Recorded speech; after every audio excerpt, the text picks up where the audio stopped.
Hi guys! This is your medical esthetician and psychological first aid provider, Len. At sobrang dami pong nangyari nitong mga nakaraan. Sobrang busy din. Noong nakaraan ko pa talaga gustong mag-vlog. Pero dahil nga sa hinihingi ng pagkakataon ay hindi ako makapag-vlog-vlog. Do during nandun na ako sa time na nagbablog ako, hindi talaga natatapos. So sabi ko, ay alam ko na to. Merong gustong timing si Lord. So hinayaan ko na lang muna. Nilet go ko muna yung mga videos and vlogs, no? Tapos ginawa ko kung ano yung mga dapat gawin, yung mga dapat kong i-priority. And then, ngayon po is, hindi ako mag-share sa inyo ng tungkol sa aesthetic medicine and psychology dahil alam ko po at naniniwala ako na hindi lang yung physical, emotional, and psychological aspect natin yung kailangan nating in-nurture. Kailangan din po nating in-nurture yung ating spiritual aspect. Ano na ba yung estado ng ating spiritual na pamumuhay? Kamusta ba yung relasyon natin kay Lord? Kamusta yung relasyon natin sa ating pamilya? Kamusta yung relasyon natin sa ating kapwa? Diba? Kasi kapag intact tayo doon sa continuous communication natin sa Panginoon, kahit anong hirap ng buhay, kahit anong hirap ng pagsubok na dumadaan sa atin, is madali din po tayong nakakapag-communicate ng maayos at mapayapa doon sa ating mga kapwa, lalong-lalo na po sa ating pamilya. At syempre, kung sa mga kagaya ko po na namamasyente, regardless kung ano yung iyong profession, kung ano yung ministeryo mo, lagi tayong humaharap sa tao, laging may kumakausap sa atin at lagi nating kailangan makipag-usap kasi pag may nagtanong sa atin, kailangan natin sagutin. So, sa panahon ngayon, magulo, sa panahon ngayon ay maraming alitan na nangyayari, sa panahon ngayon parang bawat tao ay may pinagdadaanan, so lahat naman tayo. At the same time, lahat din naman po ng tao ay nakakatanggap ng biyaya mula sa Panginoon, which is ang ating araw-araw na buhay, ang ating kalusugan, ang ating pamilya, meron tayong tinitirahang bahay, meron tayong mga trabaho, meron tayong source of income, diba, no? So, maraming form yung blessing. Pero, paano ba natin malalaman na ito bang blessing na to is galing talaga kay Lord? O hindi galing kay Lord tong blessing na to? Kasi si Lord, kaya niyang gawin ang lahat ng bagay. Wala pong mahirap sa Panginoon at walang imposible sa Panginoon. The same way, yung devil, kaya rin naman po niyang ibigay ang lahat ng bagay. Pero merong isang bagay na meron ng Panginoon, maliban sa kanyang pagiging Diyos at pinakamakapangyarihan sa lahat, na hindi kayang tapatan ng devil at hindi niya kayang gawin para sa atin. Ano yun? Yung pagmamahal. Yung pagmamahal ng Diyos sa akin, yung pagmamahal ng Diyos sa iyo. Hindi kayang magmahal ng devil. So ito, natutuhan ko to nung ako ay 18 years old, meron akong isang boss, out of nowhere, alam niya na we are both Christian. And then, tinanong niya ako, Arlene, may tatanong ako sa iyo. So akala ko tungkol dun sa trabaho namin yung itatanong niya. And then, sige po sir, ano po yun? Tanong kong gano'n, Tapos, heart-to-heart talaga kami. Magkaharap kami sa isang table ng corporate, And then, ano po yun sir? Tinanong kong gano'n. Sabi niya, ano yung kayang gawin ng Diyos na hindi kayang gawin ng devil? So, ako naman, sagot ako ng sagot. Sige, sagot dito, sagot doon. Hindi, sabi niya, hindi. Lahat yung sinabi mo, kayang gawin ng devil yun. Maliban sa isa, yung pagmamahal. From that day, hindi ko na matandaan yung date, pero I know, 18 years old ako noon, yung bagay na hindi talaga nawala sa isip ko. Na oo nga, lahat ng bagay kayang ibigay ng devil, pero hindi niya ako kayang mahalin kagaya ng pagmamahal ng aking Panginoon. Pwede niyang palabasin na mahal ka niya, kasi ipuprovide niya lahat ng gusto mo. Pero gaano nga ba talaga yung pagmamahal ng Diyos na binigay niya yung kanyang bugtong na anak, diba?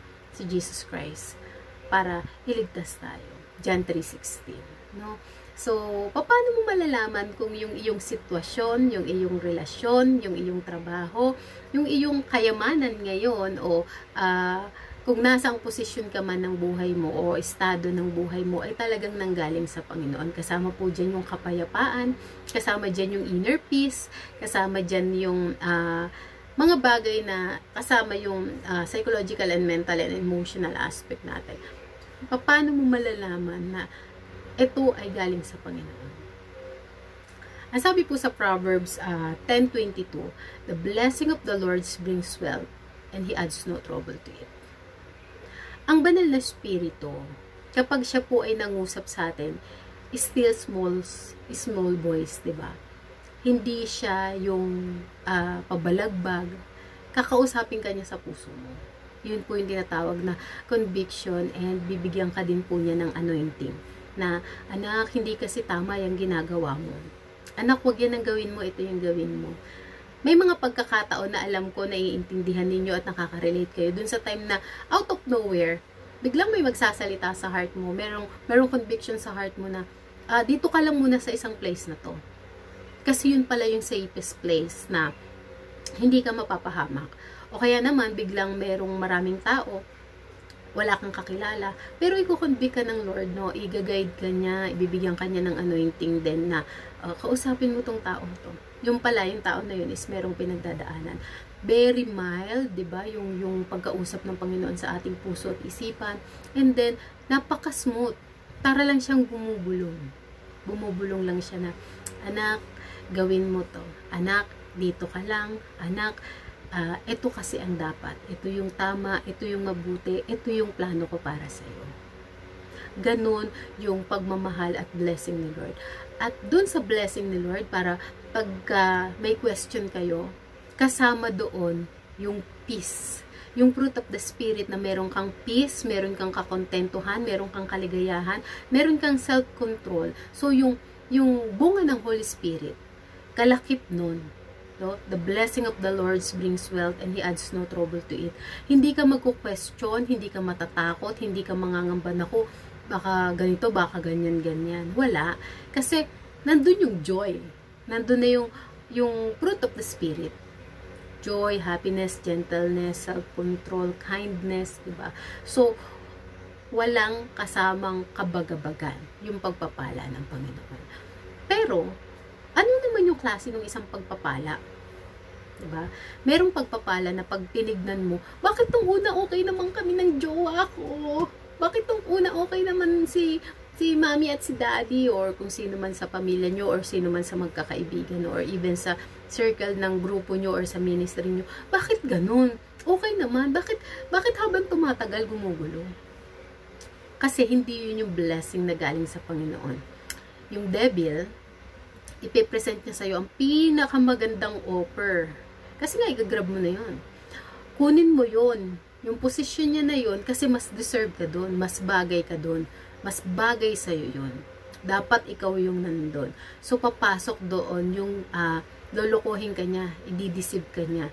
Oo nga, mas magaling naman ako dyan, bakit naman yan na nandyan, diba? Oo nga, mas bagay sa akin yung damit na yun, kahit doblehin ko yung bayad, bakuha ko lang siya. Diba? May mga ganong aspeto ng buhay. Pero, pag nakuha mo ba yun, meron ka bang peace? Kahit anong sitwasyon ng buhay mo, yan man ay trabaho, yan man ay relasyon, yan man ay kayamanan, yan man ay isang award, o kung ano pa man. Pagkatapos mo bang makuha yung isang bagay, meron ka bang peace? Meron ka bang joy? May happiness? May fruit of the Spirit ba? O pagkatapos mong makuha yung isang bagay na yun, natatakot ka? Dahil alam mo na meron kang ginawang masama, alam mo na meron kang ginawang mali, na hindi ka lugod-lugod sa harapan ng Panginoon. Maaaring ikaw ay nandaya, ikaw ay nagsinungaling, ikaw ay gumawa ng twist, 'di ba? O kaya naman yung i-manipulate mo yung isang situation para lang ikaw yung lumabas na mabuti, tapos mapaniwala mo man lahat ng tao sa paligid mo, makuha mo man lahat ng bagay, material things sa paligid mo. Pag yan ba nasa kamay mo na?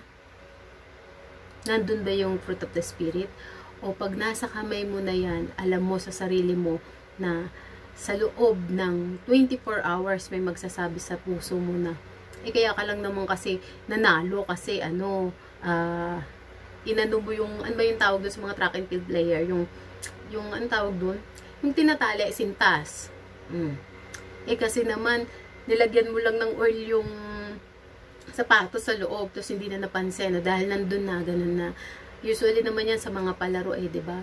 Kaya ka lang naman nandyan sa posisyon na yan, kinuha mo yung idea niya. Kaya yung design mo mas maganda, kaya ikaw yung nanalo. Meron. Bakit? Dahil yung devil, nagsusumigaw siya. Diba? Yung pride, yung ego, nagsusumigaw yun. Nasasabi niya, hindi yan para sa'yo. Pero, siya din yung nagsabi na kuhanin mo yun. Siya din yung nagsabi na mandaya ka. Dahil nga, wala dun yung banal na spirito. Diba? Pero, doon sa mga tao na nakuhanan sila, no? Yung blessing kasi ni Lord, meron po yung kanya-kanyang pangalan. Meron yan para kay Arlene, meron yan para kay Ellie, meron yan para kay Kuya Arman, meron yan para kay Micah, meron yan para kay Marlina, kay Beth, kung kanino ba mong pangalan yan, no? Kay Mark, kay June, so kay Lala, kung ano man yung pangalan mo, nakapangalan sa'yo yun, naka-address sa'yo yun. Ibig sabihin, manakaw man yan, makuha man yan, masaya ka. Kasi alam mo, na kapag meron ninanakaw sa isang anak ng Diyos, ibabalik yun ng Diyos ng siksik, liglig at umaapaw. Remember Job, parang ang natira na lang sa kanya is yung kanyang asawa at saka yung buhay niya, no? Nagkaketong pa siya. Pero hindi niya kinurse si Lord. Hindi niya kinwestiyon yung Panginoon. Bagos nagpakumbaba siya at patuloy siyang nanalig at nanampalataya. And sa kasaysayan, anong sabi? Binalik ng sobra pa doon sa unang nawala sa kanya. And kay Job nanggaling yung pinakamagagandang mga parang lahi, no? Yung pinakamagagandang babae at lalaki, no? So sana lahi ako ni Job, char. Mga ganun, yung parang gaganda naman, 'di ba? Binalik yung kayamanan niya, 'di ba? Yung contentment sa puso niya nandun. Ninakaw ng devil yun, ha? At again, all things work together for good to those who believe and called base dun sa purpose ng Panginoon. May purpose ang Panginoon kay Job. Hindi magagawa ng devil na nakawin, dayain, agawin yung mga bagay na para sa atin nang walang kapahintulutan ng Panginoon. Bakit? Kasi may purpose siya. May purpose yung Panginoon sa buhay natin. Pero masaya ba yung Diyos dahil ninakaw ng devil yon? Hindi, dahil ang ultimate purpose din is makita ang pagkakaiba ng taong naglilingkod at sumusunod ng buong puso, pananalig, pananampalataya sa salita ng Diyos kumpara dun sa hindi sumusunod. Sabi din sa isang parte ng Bible, no, muli kong ipapakita ang pagkakaiba ng aking lingkod sa hindi lingkod. Or paano ba yung pinaka-word nun? Muli niyang ipapakita ng Panginoon ang pagkakaiba ng naglilingkod sa Kanya sa hindi. In the end of the day, lahat ng bagay na ginawa ng devil or ng ginawa natin, hindi tayo lusot. Lahat naman tayo guilty sa isang parte ng buhay. Pero ang pagkakaiba palagi, yung peace and yung joy na binibigay ng Panginoon, no? Lahat ng ginawang pandaraya, lahat ng ginawang kasinungalingan, lahat ng ginawa na hindi kalugod-lugod sa Panginoon, meron yun balik. Ang sabi ng Panginoon, di ba? Huwag kayong gagante. Ako yung gagante. At sabi niya dun sa salita niya, hindi niya tayo pababayaan. Hindi niya tayo iiwan, hindi niya tayo pababayaan. At yung pamumuhay natin, ginagantimpalaan tayo doon sa ating pamumuhay at pinagpapala tayo base dun sa ating gawa. So, kung halimbawa ako, nagnakaw ako ng isang, anong tawag sa ganito? Press powder, no? Yung desisyon na gagawin ng Panginoon, na ibabalik niya sa akin, na parusa, is base sa kung ano yung ginawa ko, sa kung ano yung sinabi ko. Pero gagantimpalaan niya daw po tayo sa pamamagitan kung ano yung naging pamumuhay natin. So kung ikaw kapatid ay lumalakad ka ng matuwid at piling mo lagi kang talo, lagi kang inaapi, laging unfair yung buhay sa iyo. Hindi lahat ng taong gumawa sa iyo ng masama ay masaya. Hindi porkit hindi nating nakikita ay hindi na po nangyayari. Hindi porkit hindi natin nakikita yung isang yung walang sakit yung katawan is wala na pong sakit yung tao. Diba? So something like depression po, hindi po natin nakikita yun. So yun yung aking na example kasi yun yung madalas kong na-encounter as psychological first aid provider. So may tao na nakikita natin masaya, nakangiti, pero talaga bang masaya siya? O baka burnout na siya, baka drain na siya. Diba? Hindi porkit hindi mo nakikita, hindi nangyayari o hindi nangyari. Kaya, lagi niyong tatandaan, ito physical world to, no? Pero meron pong spiritual world na nakikita ng Panginoon. lahat ng bagay at walang may tatago sa Kanya. At kahit ano pa nga pong mangyari, hindi natin matutwist yung katotohanan. Kahit anong itago mo para takpan yung kasinungalingan mo, yung pandaraya mo, yung pananakit mo sa kapwa mo, yung pang ano mo, yung pang ano bang sasabihin natin, panglalamang mo sa kapwa mo, hindi kayang tumbasan ng kahit na anong itatakip mo doon yung katotohanan, kasi yung katotohanan yun na yun. Wala nang idadagdag doon, wala nang ibabawas doon. Sabi ng Panginoon, 'di ba? The truth will set us free. Kaya madali po ninyong malalaman kung ang mga blessings na nasa inyo ngayon ay galing siya sa Panginoon. Una, kapag po ang ating pamumuhay ay rooted ng salita ng Panginoon, kapag ang ating pamumuhay ay nakatuon sa salita ng Panginoon, mahirap sumunod. Totoo naman. Kasi dudurugin tayo ni Lord dun sa ating ego, sa ating pride. Dudurugin tayo. Diba? Mamamatay tayo araw-araw. That's why yun yung sinasabi niya na babaguhin ko kayo from glory to glory. Yung dating mapaghiganti ka, dating sinungaling ka, dating magnanakaw ka, dating mapang-api ka. Sa bawat araw na babaguhin ka ng Panginoon dahil sumusunod ka doon sa kanyang kalooban, mamamatay ka araw-araw. Yung dating ikaw. Diba sabi, kapag tayo tinanggap natin ng Panginoon bilang ating Panginoon tagapagligtas, ang Panginoong Hesukristo, crucified na din tayo kasama niya.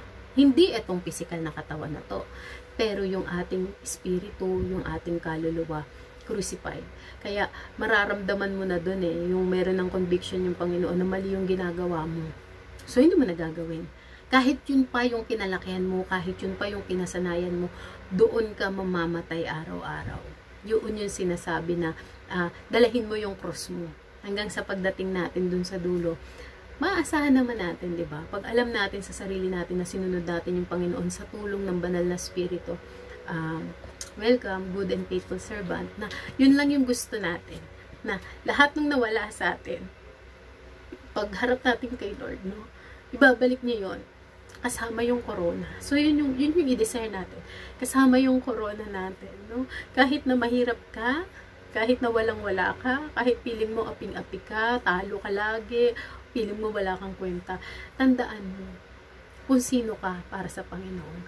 Kung ano yung binigay niyang pangalan sa iyo. Sabi niya, 'di ba? Anak kita. Sino man ang tumanggap sa kanyang kay Jesus Christ as Lord and Savior, binigyan niya tayo ng karapatan para maging mga anak ng Diyos. So mahirap talaga ang buhay.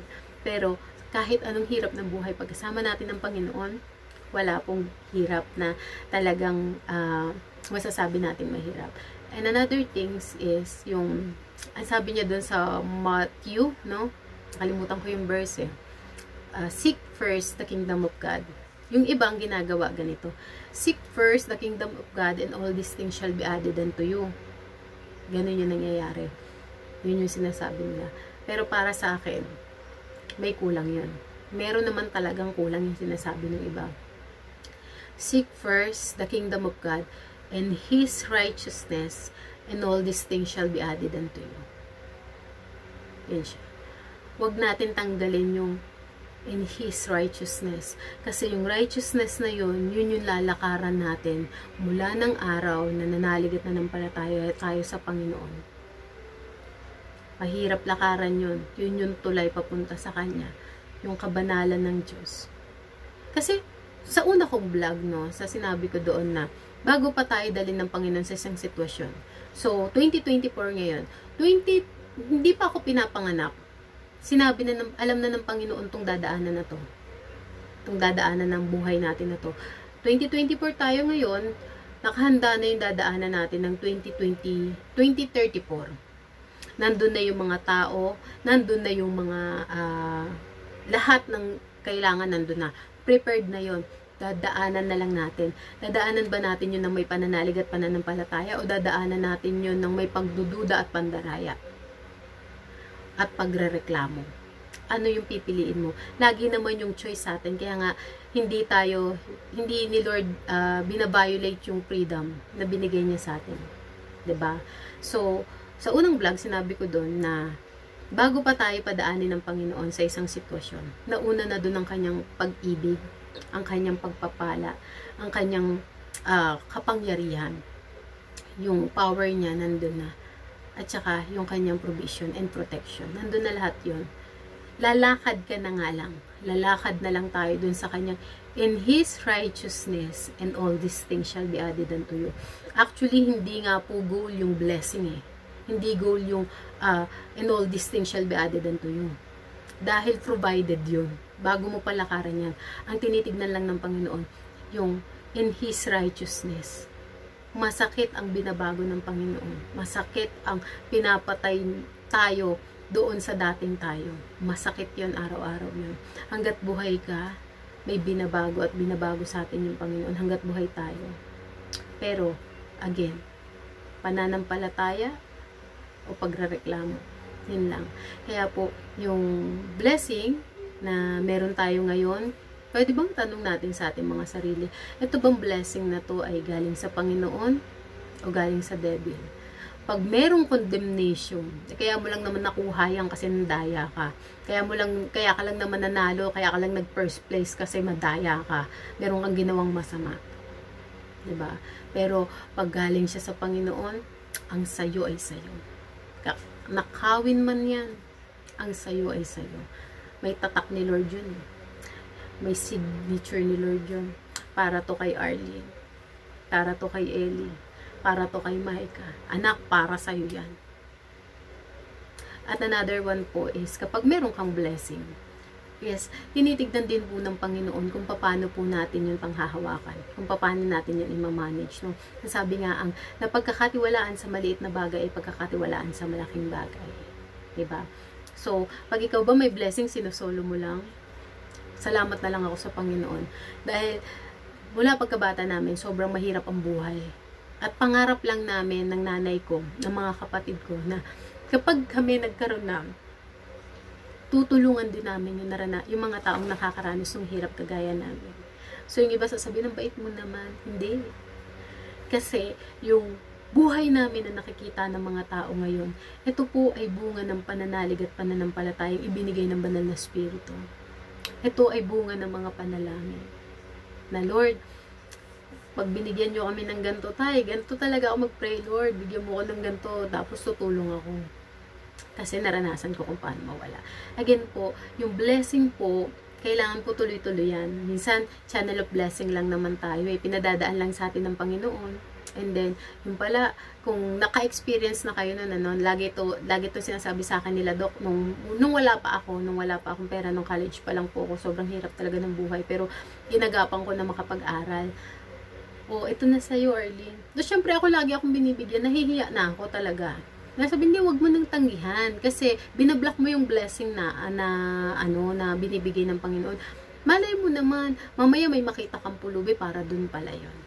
So, itong mga tao na to na nilagay ng Panginoon, sila Ate Merces, sila Doc Wal, si Tita M, si Tita Candy, no? Lahat sila, Doc Alan, lahat yan, sila Doc Winnie. Lahat yan. Na-build ako doon sa mission. Sige. Hanggang sa dumating yung time na ako na yung pinagpapala ng Panginoon, hindi ko na kayang maibalik sa kanila na kung magkano yung binigay nila, ganun yung ibibigay ko. Hindi. The only thing na kaya kong ibalik is yung humility ko. Nagpapasalamat ako sa kanila. Nilagay sa Diyos sa buhay nila. At the same time, kung kailangan nila ako, andito lang ako para sa kanila. Kasi up to now, may anak na ako. Yung spiritual na aspeto ng buhay ko at yung pagiging prayer warrior namin is hindi inaalis ng Panginoon. So, eto na. Meron pang may nangangailangan. So, sa maliliit na bagay, pag napagtiwalaan tayo ng Panginoon, lalaki yan. Kung yung blessing na dinadaluyan lang noon ay kanal, magiging batis yan, magiging ilog yan, nagiging dagat yan. At diba, sabi ng Panginoon sa kanyang salita, no, kapag ang Diyos ay natataas, ilalapit niya sa kanya lahat ng tao. At anong mangyayari? Diba? Maraming makakilala sa Panginoon, maraming maliligtas. In the end of the day, darating yung oras kami. Lahat naman kami, pati yung mga mentors ko, nanghihina kami spiritually. Pero, yung mga taong nilagay ng Panginoon, yun yung mananalangin para sa amin. tayo, bawat isa sa atin, kapag lumakas ulit kami, panalangin ulit para sa inyo. Pag nanghina kayo, panalangin ulit. Walang iwanan. Ganon yung blessing ng Panginoon. Bakit? Kasi nandun yung fruit of the Spirit. Nandun yung conviction ng Panginoon. Nandun yung kanyang anointing. Ayun yung totoong blessing. Kaya kung may mga nangyari sa inyo, napili nyo, dinaya kayo, niloko kayo, pinagsinungalingan kayo, tinraidor kayo, okay lang yan, kapatid. Okay lang yan. Iyak mo lang sa Panginoon. Iyak mo lang. Because, again, kahit anong kasinungalingan, kahit anong strategy ang itakip nila para hindi lang mabunyag yung katotohanan. Given ang katotohanan, lahat yun lalabas. At lahat ng ginawa nila sa atin, lahat ng ginawa nila sa inyo, lahat yun babalik sa kanila at sisingilin sa kanila ng Panginoon. Kaya wag tayo magtanong, no, na Lord, bakit ganito yung nangyari? Unfair yun. Di ba? May mga ganun tayo, no? Wag natin natanungin. Sige, Lord, your will be done. Nasasaktan ako, Lord. Naiinis ako, Lord. Nagagalit ako, Lord. Naiintindihan ng Panginoon yun. Kayang i-handle ni Lord yung emotions natin, yung mga nararamdaman natin. Even yung mga prophets, even David and si Abraham, nag-question din sila kay Lord. Pero yung pag-question nila is with reverence. Dati ako, pag nag-question ako kay Lord, may galit eh. Gusto kong mang-away. Kung kaya ko lang akyatin yung langit, awayin ko si Lord. Walang reverence, bastos, kasalanan. Pero ngayon, may question ako. Pero hindi na yung bastos. May reverence na, Lord, ba't naman po ganito? Lord, anong kulang? Anong nangyari? Pero kalakip noon sa puso ko may kapayapaan, sa puso ko may kaligayahan. And then, sasabihin ko na lang, Lord, your will be done. Hindi lang ito ang buhay. Lord, kung meron ka pang gustong idagdag, kung gusto mong meron akong gawin, sabihin po ninyo sa akin, mag-iintay ako hanggang sa dumating yung time na sigurado na ako na ito talaga yung gusto ninyo, saka po ako kikilos. Saka po ako gagalaw, saka ko po gagawin yung project, saka ko po aayusin, Panginoon. Bigyan mo lang ako ng lakas. Ganun lang po talaga yung buhay na binago ng Panginoon sa buhay ko. So, ayun. Ganun nyo po malalaman kung ang pagpapala, ang buhay na meron ka ngayon ay galing sa Panginoon. Huwag natin tignan na dito lang sa physical. Ay hindi, nanalo ko, akin to. Ay hindi, marami akong pera sa akin to. Ay hindi, malakas ako sa akin to. No, dahil hindi mo alam na baka nadideceive ka na. Malalaman mo naman yan eh kapag kinukondem ka na. Kapag ka sinisigawan ka na at kinukonsensya ka na ng sarili mo dahil ang banal na spirito, kahit nakagawa tayo ng mali, sasabihin sa atin na dahil sa ginawa mo na hindi mo kayang itama ngayon, hindi ka titigilan ng diablo. Kasi, 'di ba sabi nga, 'di ba? Ilayuan niyo yung diablo. Ay labanan niyo yung diablo at lalayo siya sa inyo. Resist the devil and he will flee from you. Diba? Pero hanggat pinanghahawakan mo yung ginawa mong mali, yung kasinungalingan mo, yung pandaraya mo, yung kasalbahian mo sa kapwa mo, may hold siya sa'yo, nag-hold ka din sa kanya. Pero kapag nilagay mo yan sa harapan ng Panginoon at itinama mo, isinoli mo yung ninakaw mo, nagsorry ka dun sa taong nasaktan mo, inamin mo yung pagkakamali mo, doon ka palang makakalaya. Pero hindi porkit inamin mo yun, eh hindi ka na sisingilin ng Diyos dun sa ginawa mo. Again, tayo ay pinagpapala base dun sa ating pamumuhay at ginagantihan tayo kung ano yung ating gawa. No? So, yun lang po. I hope marami po kayong natutuhan and syempre hindi lang naman po ang sharing natin is puro aesthetic, arte-artihan, ganyan, yung pampapaganda, diba? Hindi lang din po psychology kasi more than dito sa kaalaman natin sa mundo, kailangan natin paghandaan yung pagharap natin sa Panginoon. Again, hindi naman po ako perfecto, hindi ako banal, hindi ako mabait na tao, pero nagsusumikap ako na nakasunod sa ating Panginoon. Ano? Walang perfectong tao. Kasi kung perfect tayo, wala na tayo dito sa mundo. No? Ang pinopromote ko lang po talaga is, yung buhay natin ay makita yung Panginoon. So, syempre, yung iba, ay, mabait siya, ganyan-ganyan. Hindi po siya ganun ka-flattering. Alam niyo kung bakit? Hindi tayo pwedeng mang-agaw ng glory ng Panginoon. Hindi natin pwedeng nakawin yung credit niya. Hindi. So, ako lagi yung sasabi, ang Diyos lang po mapapurihan sa buhay namin. At syempre, pinagpipray ko pa rin na, Lord, may binless ka ngayon, may binless po kayo sa pamamagitan ng isang ginawa po ninyo. Nawa po ay maging pagpapala din po kami sa iba. Marami akong prayers na hindi pa nasasagot, pero matyaga akong nag-aantay.